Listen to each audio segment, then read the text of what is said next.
Ibrahim alayhi salam, qui est Abu al-Anbiya, qui est le père des prophètes, qui est Hamil Liwa al-Tawhid, qui est celui qui portait l'étendard de l'unicité d'Allah subhanahu wa ta'ala. Ibrahim alayhi salam, qui est Al-Khalil, l'ami intime d'Allah azza wa jalla avant tout. Ibrahim alayhi salam, il grandit dans un milieu dans lequel tout va être contre lui du début à la fin. Quand je dis tout va être contre lui, c'est-à-dire tout le matériel, tout ce qui existe dans ce monde va être opposé à lui du début à la fin. Évidemment, sauf Allah subhanahu wa ta'ala. Mais on parle des asbab, des choses qui sont palpables, des choses matérielles. Il va grandir en étant enfant dans un peuple dans lequel il sera le seul monothéiste, en étant enfant. C'est-à-dire, imaginez Adam, imaginez Omar, qui viennent de réciter, qu'Allah les préserve, dans cette tranche d'âge. Et il grandit en ayant le lourd fardeau de la ilaha illallah sur ses épaules, non pas juste dans un milieu de gens qui sont indifférents, non, dans un milieu de gens qui sont extrémistes dans leur adoration des idoles, au point où son père ou son oncle, selon les interprétations, Ada, était celui qui façonnait les idoles même. Il a grandi avec celui qui façonnait les idoles pour son peuple. Il était sous la tutelle de celui qui construisait les idoles pour son peuple. Est-ce qu'il y a plus grande adversité que cela? Est-ce qu'on peut s'imaginer une situation plus difficile que cela? Et il grandit avec la ilaha illallah. Donc ça va lui amener toutes les péripéties que vous connaissez très certainement quand il va commencer à appeler son peuple à Allah subhanahu wa ta'ala. En leur disant, mais qu'est-ce que vous avez à adorer des idoles qui n'entendent rien, qui ne voient rien? Il va commencer à essayer de leur parler avec raisonnement et avec argument.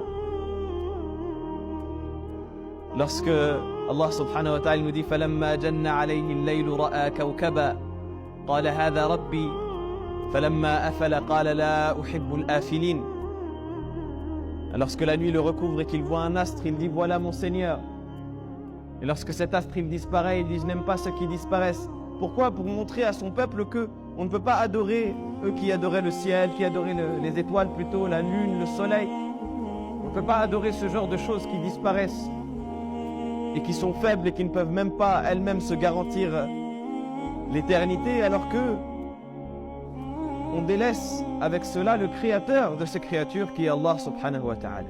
Ensuite il s'oppose à son propre tuteur, comme on le disait, avec cette argumentation que vous connaissez, dans laquelle il va lui parler avec de la plus douce des manières. Ya abati, au mot doux père.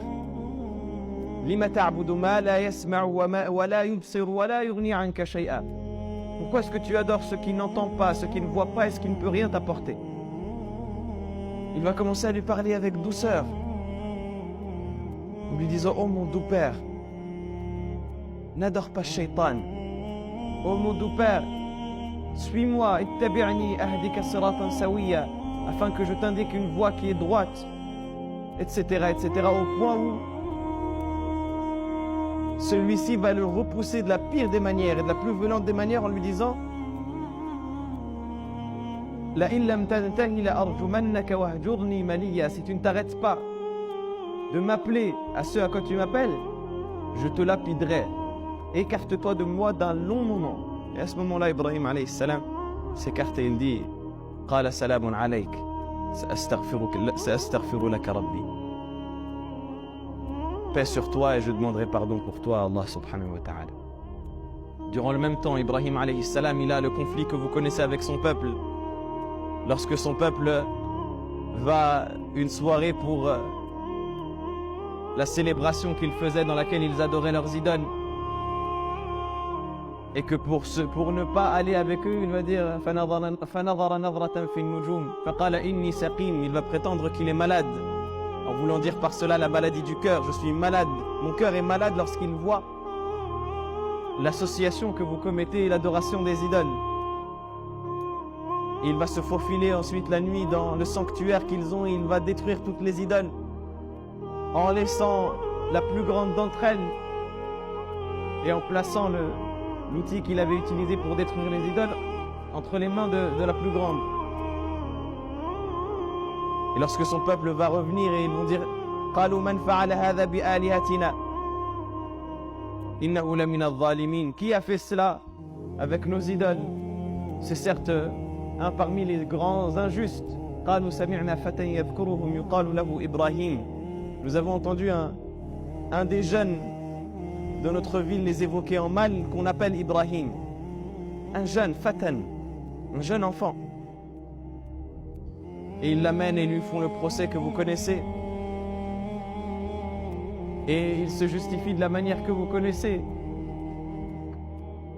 Toujours en voulant établir sur eux la preuve et en voulant leur montrer avec des arguments rationnels comment est-ce que leur voie était erronée et égarée. قال بل فعله كبيرهم هذا فاسألوهم كانوا ينطقون. Il dit plutôt c'est le grand celui-ci que vous voyez, alors posez-leur la question s'ils peuvent vous répondre. Et ainsi de suite. Et toute cette histoire, c'est pourquoi? C'est pour arriver au point où Ibrahim alayhi salam, il en vient au stade où son propre peuple, ne trouvant pas d'argument face à lui, face à un jeune enfant, ils vont dire et décréter à propos de lui قالوا حرقوه وانصروا آلهتكم. Brûlez-le et construisez une fosse ardente dans laquelle vous allez le propulser, au point où il est dit que le fossé qu'ils ont construit, ils l'ont attisé pendant des jours et des jours, au point où ça a fait un incendie qui était tellement violent qu'ils ne pouvaient même pas en approcher. Ils ont été obligés de catapulter Ibrahim alayhi salam dans ce fossé-là, tellement ils ne pouvaient pas s'approcher et le jeter d'eux-mêmes. Ibrahim alayhi salam, un jeune enfant, seul contre tous, il est mis dans une catapulte, les bras et les jambes attachés, et il est face à son destin. Il voit le feu en face, et il va pour être catapulté. J'ai envie de vous poser la question. Nous tous dans cette situation-là, comment est-ce qu'on aurait réagi? C'est là que commencent les fatwas minutes. Vous connaissez les fatwas minutes? Comme on veut se convaincre, on commence à se faire des fatwas à soi-même. Oui, mais non, mais c'est pas haram quand même de dire ça dans une... La nécessité, elle rend les choses interdites permises. C'est pas interdit quand même. Là, je vais mourir, ils vont me propulser dans le feu. Je peux dire que leurs idoles...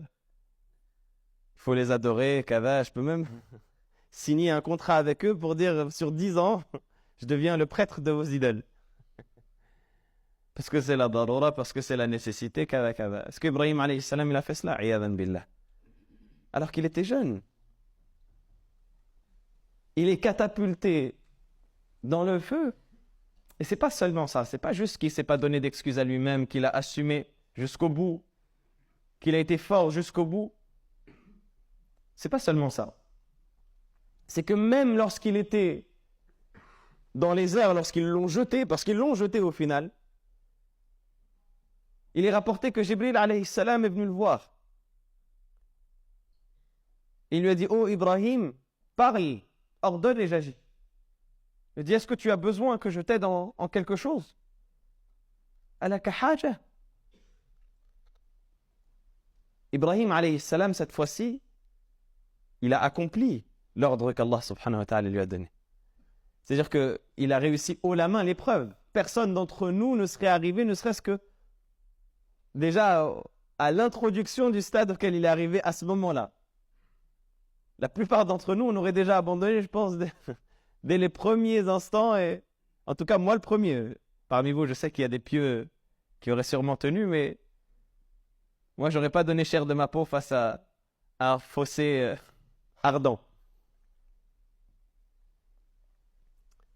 Mais Ibrahim alayhi salam, à ce moment-là, il peut totalement demander ce service-là à Jibril alayhi salam qu'il le sauve et l'histoire se finit là. Il est cité dans l'exégèse que lorsque Jibril alayhi salam lui a dit